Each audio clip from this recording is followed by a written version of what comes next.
Welcome to the East County Sports Report. I'm Ramon Scott, and I'm joined by Dave Dickens of EastCountySports.com. Dave, it's going to be a great week of prep football. We talked about last week the games not being so hot, but this week we've got some great games. Start with talk about Monte Vista and Christian, Helix and Cathedral Catholic. Even some of the lesser matchups have some intrigue. Yeah, we haven't talked about Helix as much lately, but I think that they got through the brunt of their tough schedule already, and not to take anything against Cathedral, but I think it'll kind of even out the playing field from here on out. I think you would agree. And for Helix to lose that heartbreaker last week, I think that that's going to be the key to their success this week, and they're going to practice hard. They're going to tighten up the nuts and bolts, and I think Owens is going to prepare them for a good one against Cathedral. Well, yeah, it's their section rival, the Cathedral Catholic Dons, and this really, the way it's being discussed, amounts to an open division playoff game. The conjecture among the experts is that Helix full league slate will seriously deflate their strength of schedule moving forward, so the loser here is going to likely be out of the open division and end up in Division 1. For Helix, it's even more important. Cathedral Catholic maybe could lose and somehow get in, but according to the Foothiller Insider, that might not be the case. But much of the Scotty's chances in this game probably lies on the health of Elelion Noah, and he's missed 2 consecutive games. He's only played not even 1 quarter of football this year. Helix lost to the 3rd-ranked team of Arizona, Saguaro, last week, but they did have a mild rally in closing, losing 28-21. Michael Shawcroft had an interception that he turned into an 80-yard score when he made like Reggie Bush against Oceanside. He tried to lateral the ball backwards, and it landed in Xavier Hamlet's mitts. He took it the rest of the way for a score. Kevin Olson, Jacob Ray both added interceptions. Hamlet also rushed for a touchdown. Deshaun Traylor, he's got all kinds of heart playing quarterback, and he's going to have more responsibility this week on him, as Daniel Lamont was knocked from the contest last week, and it looks like he'll be out for some time right now. We'll have to get more information on that. Cathedral Catholic was so impressive on Saturday in its Honor Bowl game with Gardena Serra. The Dons lost that Week 1 game to La Costa Canyon, but we know how good La Costa Canyon is. Sean Poma, already 336 yards. DJ Ralph, former Santana coach's son, a great quarterback there, looking good. They've got Zion Serrani. I'm going to have to go with the Dons in this one by a touchdown. Well, you know what? I think that I'm going to disagree on this one and go with our hometown heroes, and I just hope that this could be the one that gets them over the hump and gets them on some even playing field now. But I think it is going to be mostly relying on the passing game, unfortunately, and the strength of the offensive line. They got to keep those guys up. I think the Helix secondary is continuing to grow. They replaced the guys, and hey, they're getting some picks back there. So look out. Maybe the Helix secondary, the Helix defense can make something happen against the Dons. It's going to be a great game on Friday night. The great game here in the East County, though, is the East County Bowl, if you will. Monte Vista is going to be taking on Christian, the number 12-ranked Monarchs. This is expected to be a championship caliber football game on Friday night here at Granite Hills High. Both teams 3-0. They're the top 2 teams in Division 3 of the San Diego section. Get this, Dave, the Monarchs have scored 40 points for 3 straight games for the first time ever.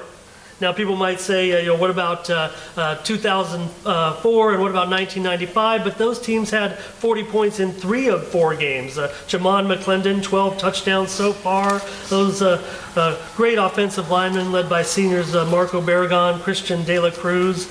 What a game it's going to be. The Patriots got all sorts of weapons. Alex Gonzalez, Owen Easley. What do you see this week? Well, that's something I was looking into, doing some mathematics myself, and for Monte Vista, they beat Mar Vista 44-0, 48-20 over UC, and then 42-9. And that second half of that game, as we mentioned earlier, were the 2nd and 3rd stringers playing in there, and they still scored the 42. And here is the math on it. They have scored 134 offensive points to 29 against them. So that tells me that defense is playing phenomenally. I mean, shutting out one team the first game of the season and allowing the maximum of 20 points, and then just 9 in this last one. And we have in Logan here earlier and Blake Schmidt. I think they're just a force on that line. And as you mentioned, I think Kenny Stevens, he knows the offense, and I think they should possibly open up the passing game. But we said the same thing last year, that Hamamoto need to open up the passing game. But as he told me, that 2 weeks in a row, he said, I'm going to keep on giving him the rock until somebody stops us. So if nobody's going to stop us, why are we going to stop doing it? Over on the Christian side, David Beezer actually, he kind of clowned me a little bit. He said, Ramon picked us to beat Santana by 14, and you only picked us by 7. So we kind of had a cackle about that. But there's nothing to cackle about this game. I think it's going to be close. But on the Christian side, I mean, as you mentioned before, I think Owen Easley, he's definitely feeling real comfortable in this offense. He's very critical of himself, but he looked real comfortable last week. Same thing, dual threat. He can throw the ball, he can run the ball, and not to mention he's got that beast back there in Alex Gonzalez. And let's not take away from the defense as well. The defense has been playing fantastic as well, and I think it's going to come down to the fourth quarter, and whoever has the ball last is going to be the winner. Oh. I'm going to go with Christian. Yes, Coach Beezer, I'm going with Christian by 7. Yeah, Bryce Ripple leads the Patriots with 28 tackles. He also has 10 receptions from his tight end spot. So Christian looking good, easily completing 70% of his passes. You mentioned his running, 21 carries, but he's got 7 touchdowns. So some of them been short, some of them been long. I think he's like a 44-yarder as well. So just talent on both sides of the ball. I want to mention the Patriots hosting this game for the first time ever. Granite Hills High School's at Valley Stadium. That's the Patriots' home field. But these teams met just 2 years ago. It was 20-10 Christian. Veterans Alex Gonzalez, Garrett Rosenthal, Bryce Ripple all played in that game for Christian. Some of the current Monte Vista seniors were sophomores on that team. I believe just maybe 2 or 3 of them. So just going to be a great, great night out there. The Patriots, the winner of this contest is going to be #1 in Division III. I think we know that to be the case. And the other team will be right there in the end as well. And Dave, I haven't been keeping track of our records this year. If anybody goes back and wants to figure it out for us, I'm too busy, okay? But I do know one thing. You're ahead of me by at least 5 picks, maybe more. And that shouldn't be the case. I'm going to take the Monarchs because I got to catch up to you. I'm going to take the Monarchs in this one by a field goal. All right? So Grossmont is going to go down to take on Eastlake. You talk about 2 closely matched rivals. Grossmont, #9, Eastlake, #8 right now. If there's one team the Foothillers like to get a win against, it's probably these Eastlake Titans. The Titans have won 5 straight, all 5 meetings against Grossmont, including a 59-37 playoff game in 2012. The Hillers are coming off that unexpected bye last week when Deanza decided not to play the Foothillers, but they probably wanted to get on the field because this task is going to be tough enough. Grossmont coming off that loss to San Marcos, they were ahead 21-0. They ended up losing the game in stunning fashion, really. That's got to fire them up a little bit.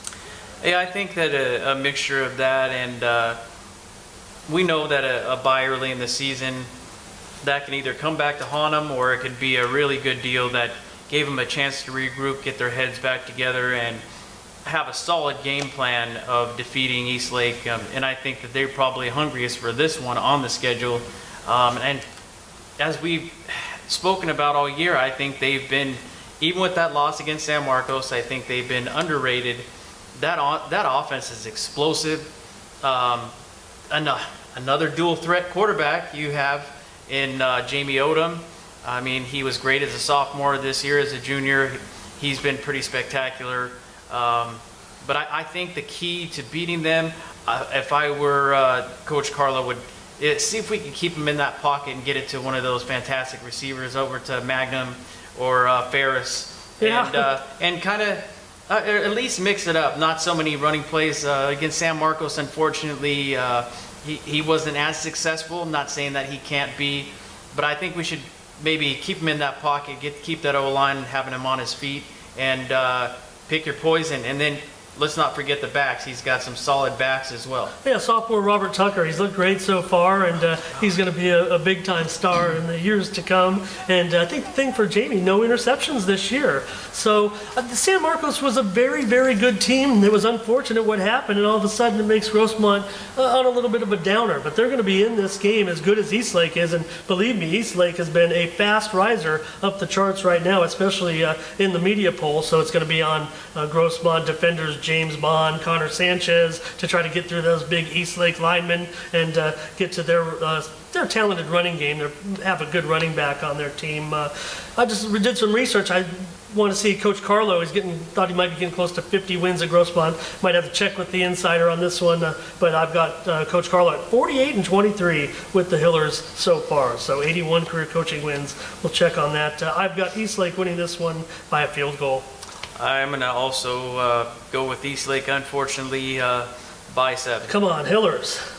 Granite Hills, 2-0, taking their undefeated mark into Westview. They're seeking their first 3-0 start since going 5-0 back in 2014 when we last saw these Eagles.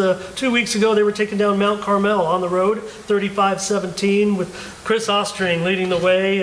Particularly exciting, the emergence of junior wide receiver James Johnson, who had 5 catches in that one for 70 yards. Good offense there as for the Eagles, building that offense. Well, yeah, and the thing that they were speaking on 2 weeks ago was also about getting that running game going. And against Mount Carmel, boy, did they! They definitely had Avala. He definitely got to score his first touchdown on the season. And once he did, a couple more scores. Chris even ran one in himself. So the running games, they got a good balance now. I think that Granite has a real good shot this week. Yeah, defensively, junior Jayton Van Landingham had a team-high 9 tackles, including 2 of Granite's 5 sacks last week in the last game. Ethan Bishop and Bryce Christian had INTs. The series is 1-1. They played a home-and-home back in 2007 and 2008. The home teams prevailed in that one. Westview's lost 2 straight. They lost to San Pasqual 20-0. I've got the Eagles by a touchdown. Yeah, I'm going to have to give it to my element. I'm going to give them by 14. Excellent. Bonita Vista is at number 14, Steele Canyon. The Cougars won at home against Brawley 2 weeks ago. Remember, going back to that game, Nathan Barnett, he had the 2 big touchdown runs late. He's put together over 300 yards of total offense in 2 games. He's still looking for that first TD pass as a Cougar, but those critical scores to beat the Brawley Wildcats. Great performance, and Chance Johnson has 5 receptions for the Cougars. Kenneth Watson, 100 yards so far rushing. I think it's just a matter of time before the Cougars get rolling like we expect. Yeah, I mean, it's the same. It was almost a repeat of last year's matchup with Brawley. I mean, it came down to the later quarter, and Steele Canyon decided they wanted to put together a couple of drives, and were successful. And I think that Scott Longerbone, same thing. He thinks that they got it together now, and it's going to be smooth sailing from here on out. I'll mention sophomore Colton Guerrero. He's a rising defensive star right now, 18 tackles in the young season. Steele Canyon 2-0 versus Bonita all time. They won in 2010 and 2011. I've got Steele by 2 touchdowns. I'm going to say the same. I'm going to go Steele by 10. Now those West Hills Wolfpack, they're going to travel down to take on Chula Vista. The Pack seeks its first 4-0 start since 2013. These two played back in a CIF playoff game back in 2000. 33-22 was the winner in that one. Chula Vista won that game. West Hills won the next year, 15-10. We talked with Jordan Young. We talked about several of the Wolfpack players, but the guy I'm going to mention to you is Jack Browning. He's looking like one of the top kickers in the East County right now, if not the best kicker in the East County. I'm going to go with West Hills to beat Chula Vista by a touchdown. You know, you're mentioning Browning. I was going to mention the same guy that we didn't mention earlier, and didn't he have a interception as well this last week? So very valuable guy, and I'm going to go with West Hills by 7 as well. Dave, the Mount Miguel Matadors are off that great victory off Valhalla, but it doesn't get any easier this week. They've invited the Santa Fe Christian Eagles down to Spring Valley, and they always bring some great linemen, and that's their specialty. It's the first ever meeting for SFC in Mount Miguel. The Matadors behind J.D. Laverdier's 368 yards, 4 touchdowns last week under Coach Starr. And Valhalla, maybe they're a little down, but that's a rivalry game, and that game was really not decided until the fourth quarter. Valhalla kept coming back a little bit and scaring Mount Miguel a little bit, but 4 touchdowns, 368 yards from this sophomore quarterback. I think we're going to be hearing some more about JD. You know, it's funny about this game too. When I was speaking to JD in the preseason, he was talking about if there was one game on the schedule that he was really looking forward to playing because he's never played them, was Santa Fe Christian. So maybe that'll be the pep talk will come from him, and he can lead his team to a victory. It's going to be pretty tough. I'm going to have to definitely say it's going to be Santa Fe Christian by at least 3. Yeah, and Mount Miguel, some emerging offensive stars, Dominic Morales and Jad Mallard, both caught long touchdowns, and they combined for 9 receptions last week. We kind of thought, where would the Matadors, maybe find some receivers? Right now, those guys are emerging. They've also looked good on defense. Ulysses Manji, Manu Maosi. I want to congratulate both Valhalla and Mount Miguel for keeping this rivalry alive through the years of switching leagues and all that. They played 44 consecutive seasons. This will be an excellent test against the Eagles. The Eagles have beaten Olympian and La Jolla. They were shut out by the Saints. I've got the Eagles to win by a couple of scores. The Santana Sultans are going to go in and take on the Claremont Chiefs this week. It's unfortunate to see some difficult circumstances for the team, losing quarterback Nathan Temple and now running back Ian Litton. Senior Sean Iverson is now at quarterback for Santana, but they still have Colton Snipes, who returned a fumble 35 yards for a TD last week. Jared Forster, Randy Smith, Brooks Mutah should have enough for with this Claremont. Yeah, absolutely. I was really impressed with Forster, and we actually talked about it last week that he could have a very, very big impact from our last podcast at Grossmont. And what does he do? He goes out on the field on defense and he gets 2 picks. Yeah. I think he's going to be real big on defense. I think he's going to have a phenomenal year. And if they are going to stay in it, I think it is going to depend on the Santana defense. Sure. I like that. Santana did beat Claremont 31-0 last year, so I think despite the unfortunate circumstances surrounding the Sultans, they go in and beat Claremont this week. I've got them by 3 touchdowns. Yeah, I'm going to say at least by 14. Well, the Patrick Henry Patriots are going to come into Lakeside to take on the El Capitan Vaqueros. I think both teams are 0-3, but you know what, Coach Berner, I think if we're going to focus in and look at the reality of the schedule, this is the game the El Capitan Vaqueros have to win. They're 0-3. They're expected to win this game. They're hoping to avoid their first 0-4 start since 2004. That was the year before Ron took over. So El Capitan is going to win this game, okay, Dave? It's not going to be a question. But it's a matter of how they're going to do it. Yeah, I think as long as Wickhauser stays on his feet, and they've been passing for a lot of yards, they just haven't been finishing the game, and I think that's the key is going to be to finish the game strong. If they keep him on his feet, and you always have the dependable Yafat Gokley, who's one of the fastest receivers out on the gridiron, so I think that he would be the key. And also, the running game's picking up now as well. I think they need to get off to a fast start in order for them to win this ball game. I'm going to mention wide receiver Ethan Burleson. Hauser's connected with him for 2 touchdowns in each of the last 2 games. El Capitan managed to change their side of the ledger several times last week against powerful Madison in the second half. So I think that bodes well for their confidence going into this game. Right now, El Capitan is a team that defeats the teams that they're supposed to beat, and unfortunately they're not beating the teams that they are underdogs against. That's something they're going to have to get over the hurdle with, but for this week, I like El Capitan by at least a touchdown. I'll definitely take the Vaqueros, and Ron Berner will get the W, and he'll be a happy man, and he'll be giving us a phone call this week. Dave, the Mountain Empire Redhawks are going to travel out to Yermo, California to play Silver Valley. Silver Valley won last year in Pine Valley, but it looks like the fortunes have changed a little bit for both teams, particularly for Mountain Empire, who is coming off 2 straight shutouts after last week's victory. Dave, what's gotten into these guys? You know, they're just playing great. I mean, fantastic on all sides of the ball. I mean, 40 plus points and not scoring anything. You got Cam leading them back there with the big linebacking crew they have. You have Hydorn. I mean, and here we go again with the dual threat quarterback. He's got a pair of legs and he's got an arm and he's got some pretty great receivers. And although a smaller guy, Dallas Prince, has always got some of those soft hands, so he's been hauling in quite a few this season as well. I think Mountain Empire is on their way to probably one of their better seasons that they've had in quite a long time. They've been playing football a long time out there. I've got Mountain Empire winning this one by 10 points. I'm going to say by 7. The Serra Conquistadors are going to come into El Cajon to take on the El Cajon Valley Braves. El Cajon Valley, this is a game where, you know, they're going to be underdogs again, but they're facing a fellow 0-3 team. So let's see if the Braves can end their drought against the Qs. They're 0-5 all time, including 0-2 in the CIF playoffs. Both of those games have come in each of the last 2 years. So if you can't get up for this one, I don't know. The Braves, they're playing a playoff team, a playoff rival, if you will. Yeah, you know, with Serra, last year they played Serra. That was, I believe, their opening game.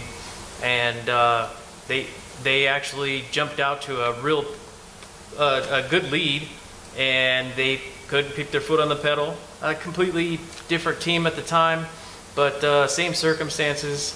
And the Conquistadors, I believe it was about the end of the mid to the end of the third quarter, they started throwing at will, and Serra won handily.